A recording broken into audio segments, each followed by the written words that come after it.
Halo Sobat Pajak, berjumpa kembali dengan kami, tim penyuluh KPP Madya Jakarta Selatan 1. Di podcast kami, Bir Petok, Mat Seluan, bicara pajak sampai ngeletok. Tok tok tok.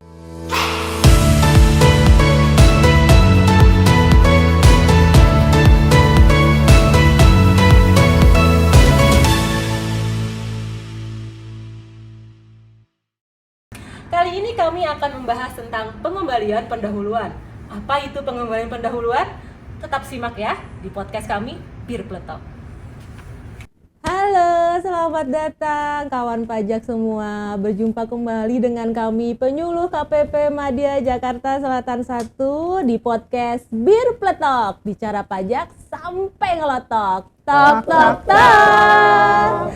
Oke, tema hari ini seperti yang sudah kita janjikan dari awal tadi ya, kita akan membahas tentang pengembalian pendahuluan ya. Kali ini kita akan ditemani oleh dua orang narasumber sekaligus, yaitu yang pertama dengan Bapak Buhori, lalu dengan Ibu Yuli, Retno Yuli Astuti ya. Mereka berdua adalah penyuluh KPP Madya Jakarta Selatan 1 yang sudah lumayan mumpuni ya, dikenal oleh semua wajib pajak KPP Madya Jakarta Selatan 1. Jangan merendah ya Bapak. Bisa Buhari. aja ini Mbak Lisman ya. Oke.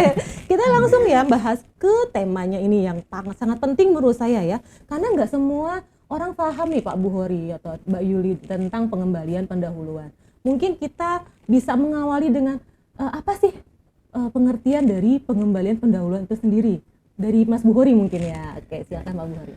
Yo, selamat pagi, selamat siang, selamat malam seluruh sobat pajak. Kabar baik semoga untuk kita semua. Salam berjumpa lagi dengan saya. Assalamualaikum warahmatullahi wabarakatuh. Pengembalian pendahuluan. Pengembalian pendahuluan itu pada prinsipnya adalah seperti ini. Bisa saya gambarkan seperti ini, Bu Lisma. Baik. Wajib pajak yang apabila ada kelebihan bayar pajaknya, Oke. itu dapat dimintakan kembali. Dapat dimintakan kembali. Ya, Oke. dengan cara permohonan. Melalui Nah, untuk SPT tahunan, PPh badan ataupun orang pribadi, pada saat dia menyampaikan SPT tahunan dengan batasan tertentu, dia dapat memintakan kelebihan bayarnya itu ya, dengan melalui pengembalian pendahuluan. Tentunya dengan ada syaratnya. Oh, berarti ada batasannya, ada syaratnya. Ya. Oke. Untuk PPN, PPN, ya, baik. apabila dia ada kelebihan bayar, yaitu pajak keluaran dibandingkan dengan pajak masukan, ya ada lebih bayarnya, maka pada prinsip awalnya dia dapat dimintakan kembali melalui SPT PPN restitusi pada akhir masa pajak.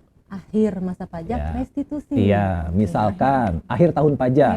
Akhir tahun pajak. Ya, Oke. misalkan dia pembukuannya Januari sampai dengan Desember. Januari, Desember. Maka dia dapat memintakan pengembalian di akhir tahun pajak di bulan Desembernya. Oke. Itu metode ataupun cara biasa. Cara biasa. Cara nggak biasanya ada yang melalui nggak cara biasanya? pengembalian pendahuluan. Berarti kalau dengan biasa dia dengan pemeriksaan gitu Mas Buri. Betul. Oke. Dengan pengembalian pendahuluan ini dia tidak harus di akhir tahun pajak.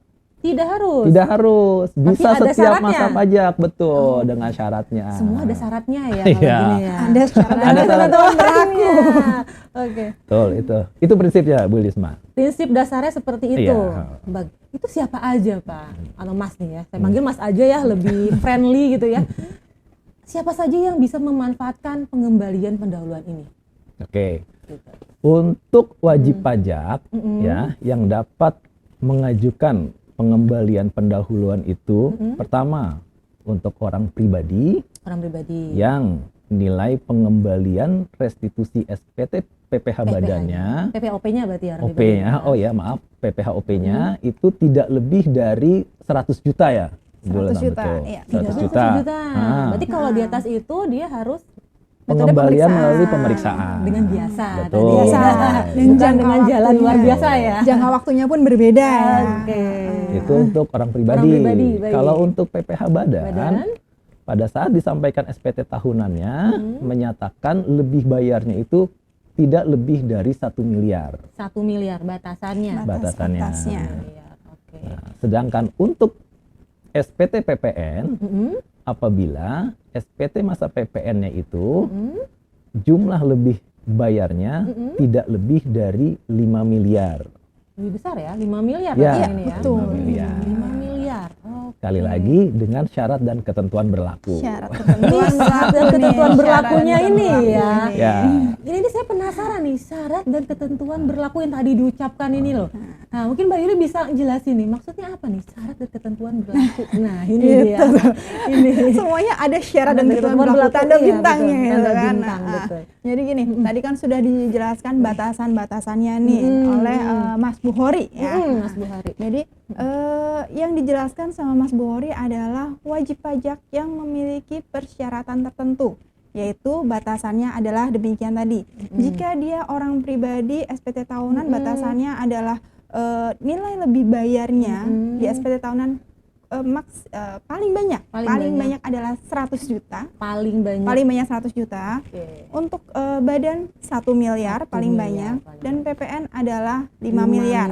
Itu apabila wajib pajak memiliki kriteria tertentu persyaratan tertentu tersebut. Persyaratan tersebut bisa mengajukan pengembalian pendahuluan. Itu Pengajuannya di akhir itu. di akhir tahun pajak. Oke, Untuk oke. SPT tahunan, baik OP maupun badan itu adalah di SPT tahunannya. Pengajuannya pada Di saat SPT tahunan. melaporkan SPT tahunan, Betul. begitu ya. Nah, kalau PPN berarti di masa pajak Desember. Desember. Iya, atau kalau Oke. misal tahun bukunya bukan Januari Desember, misal Maret, April sampai dengan Maret, Nah, maka gitu. Maret, Maret. di mana di ujung tahun bukunya untuk PPN. Untuk PPN. Oke, jelas ya. Jadi untuk Oke. persyaratan tertentu, Iya. ada batasannya tadi, Persyaratannya dan di tertentu. akhir tahun bukunya, Betul. gitu Nah, ya. sekarang ada pertanyaan lebih lanjut. Bagaimana jika nilai lebih bayarnya? Nah, LB-nya itu lebih dari itu. Apakah bisa melalui mekanisme pengembalian bisa nggak itu pendahuluan? kayak gitu, Nah, Bu Lina? gitu. Bisa nggak kira-kira coba ya? Nah, bisa nggak nih? Nah, Bisa. kira-kira. Dengan catatan. Nah, itu tadi Ada ketentuannya. lagi, ada Ketentuannya lagi berlaku. persyaratannya. Jadi si wajib pajak itu kalau untuk PPN, dia harus ditetapkan sebagai wajib pajak resiko rendah. Resiko rendah. Ya, bila dia sudah memiliki cap keputusan wajib pajak dengan resiko rendah, mau dia lebih bayarnya 10 miliar, 100 miliar, bahkan 1 triliun, diberikan itu pengembalian pendahuluan dengan mekanisme pengembalian pendahuluan, bukan melalui pemeriksaan. Nah, ada nggak syaratnya Gitu. itu? Nah, syaratnya nih Syarat untuk apa? Nah, resiko rendah. ya, syarat Nah, menjadi wajib pajak dengan resiko resiko rendah. Nih Pertama. kalau itu diatur di PMK 39 2018 sebagaimana telah diubah terakhir dengan PMK 209 2021 gitu. Saya bacain aja ya. Boleh, iya, Ini biar aturan nih. semua paham Biar ya. nggak salah nih Iya, ya. baik. Jadi untuk wajib pajak beresiko rendah, syaratnya adalah yang pertama, perusahaan yang sahamnya diperdagangkan di bursa efek. Oke. Itu wajib pajak yang bisa mengajukan ya. Oke. Yang bisa mengajukan adalah Kriteria wajib pajak yang bisa mengajukan resiko rendah. Pertama, sahamnya diperdagangkan di bursa efek. Atau yang kedua, Mm-mm. badan usaha milik negara BUMN atau BUMD sesuai dengan ketentuan perundang-undangan Oke. yang mengatur mengenai badan usaha milik negara atau milik daerah. Gitu. Dua. Berarti Tiga. BUMN atau BUMD ya. Kemudian yang ketiga, pengusaha kena pajak yang telah ditetapkan sebagai mita kepabeanan. Nah, Mita kepabeanan. Mita kepabeanan. Oke, 4. kemudian yang 4, PKP yang telah ditetapkan sebagai AEO. Selanjutnya yang kelima nih, Nah, pabrikan Pabrikan. atau produsen selain PKP sebagaimana yang dimaksud tadi ya, 1 sampai dengan 4, selain yang 1 sampai dengan yang keempat itu memiliki tempat untuk melakukan kegiatan produksi. Tentunya barang yang dihasilkan atau jasa yang dihasilkan itu merupakan BKP atau JKP. Harus gitu. menghasilkan BKP atau JKP. Oke. Pabrikan atau produsen ya, biasanya sih kebanyakan adalah ini masuknya. Kebanyakan karena ini ya manufaktur biasanya ya. Oke. Kemudian yang ke-6, pedagang besar farmasi yang memiliki izin. Nah, kemudian yang selanjutnya ya, ke-7 ya, distributor alat kesehatan yang memiliki sertifikat distribusi Alkes atau izin tentunya dari kementerian terkait ya. Kemudian yang terakhir, perusahaan yang dimiliki secara langsung oleh BUMN dengan pemilikan saham lebih dari 50%. Yang laporan keuangan konsolidasinya dikonsolidasikan dengan laporan keuangan BUMN induk tersebut gitu. Jadi kepemilikannya itu 50% gitu. Banyak sekali sebenarnya ya. Banyak sekali yang bisa masuk dan bisa mengajukan resiko rendah. Betul. Jadi ada 8 ya. Ada 8 kriteria wajib pajak yang bisa mengajukan resiko rendah itu. Itu ketentuannya yang mengatur tadi PMK berapa? Tadi di PMK 39 2018 sebagaimana telah diubah terakhir dengan PMK 209 2021. Jadi tadi sudah kita bahas tapi persyaratan tertentu. Tadi persyaratan tertentu tadi yang batasannya itu kan ya. Kemudian tadi resiko rendah. Ada lagi enggak? Ada lagi nih. Ini kan kalau untuk resiko rendah itu khusus untuk PPN nih. Nah, bagaimana dengan yang badan? PPH badan atau PPH OP gitu. Itu masuk dalam kriteria tertentu. Oke, jadi ada persyaratan tertentu, resiko rendah, kriteria tertentu. Nah, untuk kriteria tertentu itu syaratnya. Yang pertama, dia tepat waktu dalam penyampaian SPT. Tepat waktu dalam penyampaian SPT nih. Baik SPT masa maupun SPT tahunan. SPT masa adalah 12 bulan terakhir. Kemudian SPT tahunannya 3 tahun terakhir. SPT tahunannya pun harus audited. Wah, harus audit wajar. Tanpa pengecualian. Berat juga ya. Audited ya, ingat. Kemudian kalau yang tadi nggak ada kriteria kayak gitu. Nggak ada. Kalau yang resiko rendah, hanya wajib pajak dengan ketentuan tadi wajib pajak A, B, C, D, E. Nah, itu tadi. Nggak ada yang lapor PPN atau apa? Nah, untuk resiko rendah itu wajib pajak memiliki ketentuan seperti itu. Pengecekannya dia lebih simpel ya ketimbang kriteria tertentu ini gitu. Nah, untuk kriteria tertentu tadi dia harus tepat waktu pelaporannya, nggak boleh terlambat. Untuk SPT tahunannya 3 tahun terakhir audited pula. Kemudian tidak punya tunggakan pajak. Untuk semua. Untuk semuanya baik pusat maupun cabang-cabangnya nggak boleh ada tunggakannya tuh. Semuanya. Luar biasa ini. Kecuali tunggakan yang sudah memiliki izin untuk mengangsur. Sudah disetujui izinnya. Jadi kalau ada SKP, STP bayar gitu ya? Bayar. Baik cabang maupun pusatnya. Cabang semuanya maupun pusat, hajar. semuanya. Nggak boleh ada tunggakan nih. Kemudian tidak pernah melakukan kegiatan tindakan pidana. Itu wajib pula semua. Wajib, betul sekali. Jadi walaupun itu di resiko rendah, tetap tidak boleh tadi Tidak boleh. tunggakan dan Tunggakan yang nggak ada, dia wajib lapor on time. Kalaupun misal nih itu kriteria tertentu ya tadi ya. kriteria tertentu, ini lebih berat karena ketika dia terlambat maka izin tersebut cabut. Gitu. Dan disampaikannya penyampaiannya kalau resiko rendah tadi tidak ada maksimal penyampaiannya itu kapan, bebas, mau kapan saja diajukan ke KPP bebas. Tapi untuk kriteria tertentu paling lambat disampaikan ke KPP tanggal 10 Januari. Jadi untuk kalau mau menjadi wajib pajak dengan kriteria tertentu maka paling lambat 10 Januari sudah mengajukan. Lewat dari itu nggak bisa? Nggak bisa. Oke. Lewat dari itu nggak bisa. Ya, telat tahun depan lagi ya. Lebih lama Iya. lagi tunggu tahun depan. Oke. Iya. Mungkin Mas Bohori ada yang mau Ya, ditambahin mau nih? ditambahkan. Jadi gini ya, Kayaknya pada udah. prinsipnya pengembalian pendahuluan itu ya, itu bisa diberikan kepada 3 kriteria tadi. Pertama, persyaratan tertentu Persyaratan tertentu, oke. yang batasannya untuk orang pribadi dia adalah 100 juta, untuk PPh badan dia 1 miliar, untuk PPN dia 5 miliar. Itu persyaratan tertentu. Persyaratan tertentu. Yang kedua adalah yang WP kriteria resiko rendah. Rendah. Oke. Melalui penetapan untuk ditetapkan sebagai wajib pajak resiko rendah. Berarti kan ada SK penetapan Betul. begitu ya. Itu permohonannya bisa kapan saja. Kapan aja. Oke. Lebih.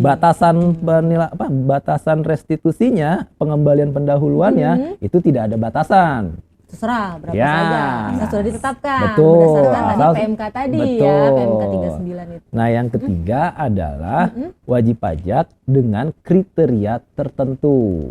Yang tadi setelah dia ditetapkan atas permohonannya yang tidak lebih dari tanggal 10 Januari awal tahun bukunya. Berarti kalau sudah ditetapkan sebagai wajib pajak kriteria tertentu, jika ada lebih bayar PPh maupun PPN, di atas batasan itu silahkan mengajukan. Betul. Yang penting dia Bisa sudah pengembalian ada pendahuluan. SK penetapannya. Penetapannya. Nah, kalau misalnya di tengah-tengah, aduh, PP ini telat lapor nih gitu. Maksudnya kepatuhannya ada yang bolong 1 nih. Itu gimana? Apakah bisa dicabut SK-nya? Ya, untuk kriteria tertentu dia memang ketat. Oh, Dia memang ketat kan, kriteria tertentu dia ketat. Ketika dia jadi ada toleransinya untuk kalau pelaporan SPT tahunan nggak boleh telat. Kalau SPT masa dia boleh. Boleh ada Maksimal. keterlambatan, tapi maksimal adalah 2 kali ya. 2 kali. Dan tidak boleh berturut-turut. berturut-turut. Oh, Iya. 2 kali tapi nggak boleh berturut-turut Iya, gitu betul. ya. Oh, Dalam oke. 1 tahun tersebut ya. Nggak boleh misalnya Maret dan April gitu nggak boleh ya. Nggak boleh. Kalau kayak gitu udah gugur. Gugur secara Dicabut. otomatis. Oke. Sebenarnya gini juga ya, ketika wajib pajak ditetapkan sebagai wajib pajak resiko rendah ataupun juga kriteria tertentu, itu sebenarnya adalah bentuk bisa dikatakan bentuk pemenuhan kewajiban perpajakan oleh wajib pajak itu benar-benar firm, Oke. gitu loh. Artinya wajib pajaknya itu patuh dari Oke. segi pelaporannya, gitu kan, dari segi ada tunggakan pajaknya sudah dibayar, gitu. Oke. Nah gini ya, pasti pada penasaran nih ya, itu kalau kita mengajukan melalui SPT gitu kan, SPT masa PPN tadi Oke, seperti dijelaskan. Lalu pasti kita meneliti kan. Nah itu bagaimana proses penelitiannya? Dan nanti apa produk yang akan dihasilkan gitu loh? Ada yang bisa? Ya. Mungkin Mas Buhori? Oke. Wajib pajak ketika meminta untuk pengembalian pendahuluan itu melalui SPT. Ya, Medianya SPT masa. permohonannya Baik. adalah SPT. Oh, Itu iya, dulu ya SPT. di awal SPT. Dia mencontreng atau memilih lebih bayarnya itu direstitusikan dengan cara pengembalian pendahuluan. Oke.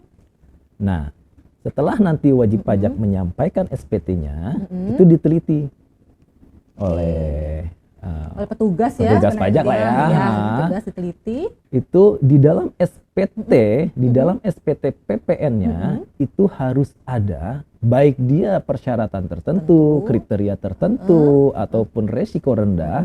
Di dalam setiap masa pajaknya itu harus ada kegiatan tertentu. Harus ada kegiatan tertentu.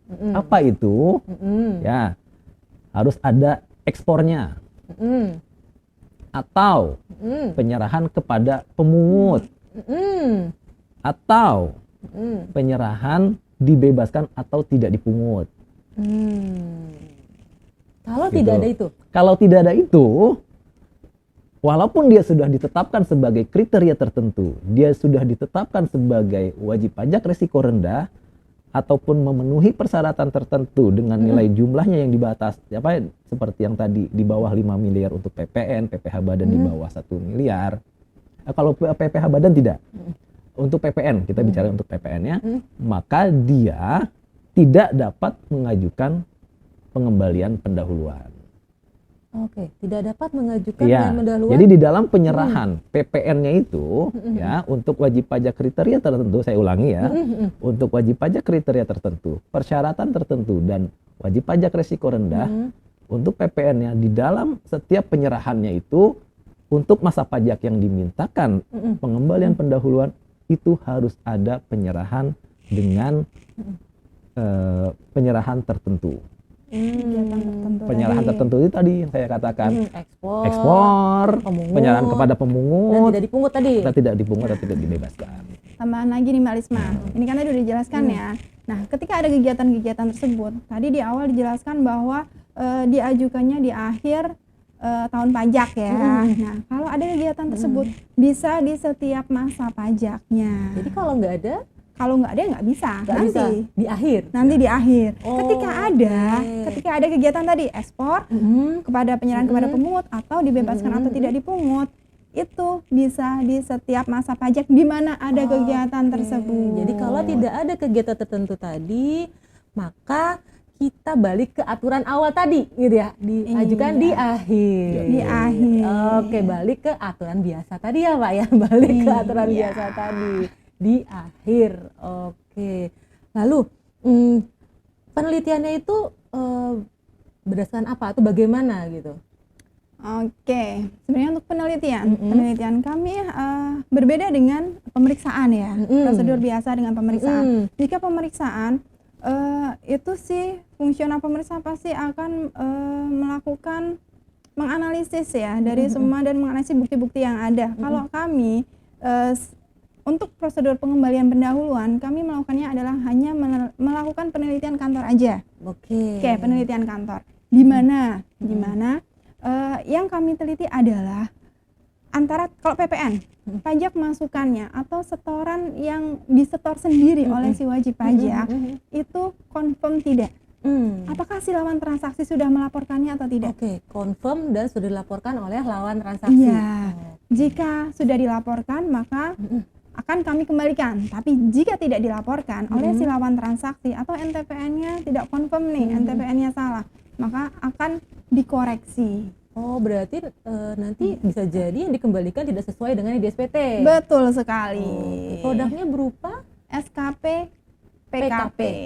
PKP. SKP. Berarti nilai di SKP PKP bisa jadi tidak seperti yang dimohonkan di SPT, gitu ya? Betul, bisa Oke, jadi. Bisa jadi. Nah, jika nilainya tidak sama, berarti kan ada selisih nih ya.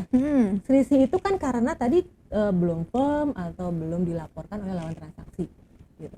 Nah, misalnya nih saya lawan transaksi laporin gitu loh. Setelah proses pengembalian pendahuluan selesai. Berarti kan udah firm nih, udah cocok. Bisa nggak dimintain tuh selisihnya itu? Oke, bisa. Bisa Oke, dimintain. Itu hak WP, sah-sah aja kan gitu, WP iya. mintain Oke, lagi. nah. Kalau misalnya si lawan transaksi udah firm nih, sudah dikonfirm. Udahlah, kamu udah lapor belum? Udah, ini aku udah lapor. Oke. Selisihnya berarti silahkan bisa. Ada dua mekanisme. Yang pertama, melalui surat tersendiri. Oke. Silahkan Bapak Ibu bisa cek baca ya terkait ketentuannya bagaimana, formatnya seperti apa, itu ada di PMK 39 tersebut. Kemudian bisa melalui surat permohonan tersendiri atau yang kedua dengan pembetulan SPT-nya. Gimana sih pembetulan SPT-nya kan? Nah, pembetulan SPT-nya tinggal nilai SKP PKP yang sudah terbit untuk PPN ya, nanti dimasukkan ke poin 2E ya. Ada di poin 2E. Jadi nanti dimasukkan ke situ akan sebagai pengurang nanti, pengurang nilai lebih bayarnya. Jadi nanti akan Sehingga ada akan sisanya. muncul sisanya, Iya, sisanya itu yang dimintakan lagi atau bisa juga dikompensasikan. Oh iya, Mau kan dikompensasikan nggak harus juga dimintain boleh. ya, kalau mau dikompen monggo gitu ya. Dikompensasikan pun juga boleh. Bisa begitu. Ya, jadi gini Bu Risma, ketika wajib pajak meminta pengembalian pendahuluan melalui SPT, ya kan, itu petugas pajak akan meneliti, Oke. ya, apakah wajib pajak itu pertama yang tadi termasuk ke dalam salah satu kriteria yang tadi persyaratan tertentu, atau dia sudah ditetapkan sebagai wajib pajak kriteria tertentu, atau dia sudah ditetapkan sebagai wajib pajak resiko rendah. Itu dulu. Ya, apabila masuk salah satunya, lanjutlah Baru ke penelitian. penelitian formal, itu formalnya. Material ya, berarti lah itu ya. barulah seperti tadi yang dijelaskan oleh Ibu Retno bahwa atas pajak masukan, itu sudah firm atau belum. Ya, tentunya tadi juga ketika wajib pajak sudah ditetapkan sebagai wajib pajak kriteria tertentu, itu juga harus dilihat bagaimana pemenuhan kewajiban pajaknya. Oke, Kalau misalkan dia, cek lagi. iya, kalau misalkan dia kriteria tertentu, tapi ada kewajiban perpajakannya yang tidak dipenuhi berturut-turut seperti yang tadi dijelaskan, itu juga bisa tidak diberikan. Oke. Kalau tidak diberikan, ditolak. Nah, itu, Konsekuensinya apa? nah, kalau misalkan wajib pajak setelah diteliti, baik formal maupun materialnya, ya kan, oh ternyata wajib pajak ini nggak berhak nih untuk minta pengembalian pendahuluan. Nggak berhak ternyata. Itu ada pemberitahuan. Oke. Ada pemberitahuan kepada wajib pajak bahwa wajib pajak tersebut tidak dapat meminta restitusi melalui pengembalian pendahuluan. Maka dari itu dilanjutkan dengan proses pemeriksaan. Oh, jadi pemeriksaan. Larinya ke pemeriksaan Betul. ya. Pemeriksaan. Jadi malah lebih materinya lebih dilihat lagi Betul. gitu ya. Oh, oke. Nah, Jangka waktunya juga berbeda tuh nanti tuh. oh ya sesuai dengan proses pemeriksaan gitu ya. Sesuai dengan skala. Kalau pengembalian pendahuluan kan cepat tuh. bulan ya, aduh. Iya. Untuk PPN 1 bulan. Keluar Satu produk bulan. SKP PKP. Produk SKP Iya. PKP. Sementara untuk pemeriksaan paling lambat itu 12 bulan. 1 tahun. Paling lama. Paling lambat. Iya. Nah, saya ada yang mengganjal nih ya. Misalnya, ini kan udah pengembalian pendahuluan. Ada potensi untuk di pemeriksaan tidak gitu? Bisakah SPT yang sudah diajukan pengembalian pendahuluan diperiksa? Nah, itu bagaimana? Kalau untuk itu terbuka untuk diperiksa. Kenapa? Oke. Karena atas pengembalian pendahuluan itu adalah produk sementara. Jadi belum final. Istilahnya ya belum final. Ketika sudah diperiksa, maka terbitlah SKP LB atau SKP KB itu produknya. Ketika ada data lagi SKP KBT. Nah, kalau untuk pengembalian pendahuluan itu masih bisa untuk diperiksa. Masih sangat memungkinkan. Jadi kalau bunyi undang-undangnya ginilah, Bu Risma. Itu diatur Diatur. baik tentang wajib pajak yang sudah diberikan pengembalian pendahuluan. Itu diatur di Undang-Undang KUP, ya kan. Di sana dinyatakan bahwa wajib pajak yang sudah mendapatkan pengembalian pendahuluan itu Direktur Jenderal Pajak dapat melakukan pemeriksaan. Oke, berarti kalau misalnya ada SKP KB ya pasti ada sanksinya. Betul. Gitu ya. Kalau nihil ya tidak ada. Betul. Gitu ya. Oke. Ini sudah sangat-sangat cukup jelas ya bahasan kita hari ini. Saya tambah dulu. Oh, dikit. boleh. Tambah gimana? Nah, belum selesai tuh. Oh, belum selesai. Baik. Bagaimana misalkan dia diperiksa? Nah, Ya kan udah dikembaliin. Ya kan udah dikembaliin. Nah, untuk tentu ada konsekuensinya. oke. Ada konsekuensinya. Untuk wajib pajak dengan persyaratan tertentu dan kriteria tertentu, Oke. itu sanksinya itu adalah 100% 100%. Oke. dari jumlah yang Luar tidak seharusnya. biasa. Oke, ya. Siap. Itu misalkan ada kurang bayarnya 150, ya sudah dikali 150 lagi.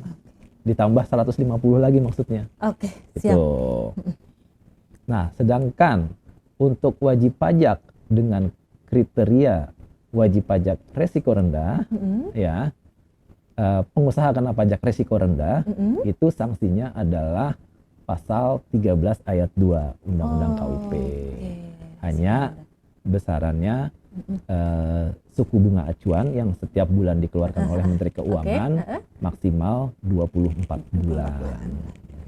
Jadi tetap ya ada potensi akan diperiksa meskipun sudah mengajukan pengembalian pendahuluan. Tapi jangan takut, Bu Lisma. Ya, jangan takut juga. benar. Kalau wajib betul. pajak memang yakin Oke. dan memang benar melaporkan pajaknya seperti tadi yang saya katakan di awal tadi, ya, wajib pajak itu memang dia patuh di dalam melakukan kewajiban perpajakannya dengan tadi persyaratan tertentu, dengan resiko rendah dan juga kriteria tertentu, ya kan? Kalau memang dia sudah yakin dan dia merasa benar, nggak perlu takut apabila dilakukan pemeriksaan yang sudah dilakukan pengembalian pendahuluan, walaupun katanya nanti ada sanksi 100% gitu tapi kan. kalau yakin ya sudah gitu ya. Kalau memang yakin ya nggak masalah. Undang-undang membolehkan itu. Jadi tergantung pilihan wajib pajak sendiri Betul. ya. Monggo mau dengan prosedur biasa dengan restitusi atau dengan pengembalian pendahuluan. Bisa ditimbang-timbang mana yang lebih baik gitu ya Pak ya. Tentunya lebih menguntungkan pengembalian pendahuluan kan. Tapi terserah, balik ke wajib pajaknya Balik masing-masing. lagi. Mau restitusi dengan prosedur biasa, jelas nanti produk akhirnya apa gitu kan, sudah dilakukan pemeriksaan gitu kan. Atau dengan pengembalian pendahuluan. Ya mungkin nanti akan diperiksa, tapi kalau memang yakin saya sudah benar, ya sudah, tidak apa-apa. Kenapa harus takut gitu kan Kenapa ya? harus takut? Iya betul. Oke, sangat menarik ya bahasan kita kali ini, dan saya yakin wajib pajak semua sudah tercerahkan nih, Bapak dan Ibu, Mas, Om, Tante semua sudah tercerahkan dengan bahasan kita hari ini. Dan kita akhiri saja hari ini tentang pengembalian pendahuluan. Tunggu kami di sesi berikutnya dengan topik yang lebih menarik lagi. Sampai jumpa kembali di podcast kami, Bir Pletok Mat Seluan, bicara pajak sampai ngelotok. Tok tok tok.